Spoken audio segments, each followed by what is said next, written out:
Well, the list of hand sanitizer products the FDA says you should avoid keeps growing. There are now more than 100 on the list. Channel 5's Christian Von Preissing has more on what you should look out for when you're shopping. Since the start of COVID, there's a lot of new hand sanitizer products on the market. Some are safe and effective, other ones you're going to want to avoid. As COVID spreads, the demand for hand sanitizer grows. Prior, there used to be an actual approval process.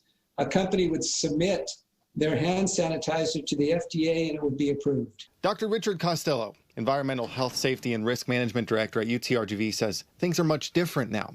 Regulation isn't as strong. There's been a lot of companies that I think took advantage of the situation, and there's a lot of hand sanitizers out there that are fairly toxic. He says there are three kinds of products that will kill COVID and aren't bad for you. Products with labels that have these minimum concentrations: 70% isopropyl or more, 60% ethanol or higher, and 0.13% benzalkonium chloride, which is typically in healthcare settings. Anything below that, and there's a lot of products that are out there, anything below that is not going to be an effective hand sanitizer. The FDA is publishing a growing list of products, some of which have methanol, which you should check the label for and avoid.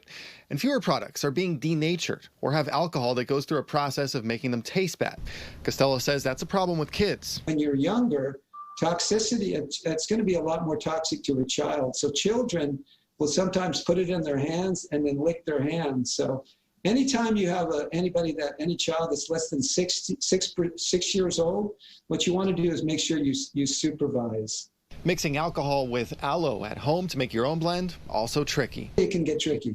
You have to have a little bit of math background in order to do it. Regulation, not what it was before COVID. Many new products out there. The FDA is trying to weed out the bad ones on its list. If you go to that website, you'll find a lot of compounds that personally I've seen in the Valley.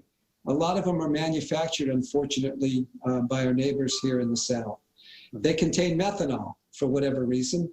And that can be, especially when you have children, they can be toxic. Information you should know before you buy hand sanitizer. Once again, to get more information on the chemicals and concentrations that you should be avoiding and the ones that you should look for, we'll have a link to that FDA website on our webpage, krgv.com. Christian Von Preissing, Channel 5 News at 6.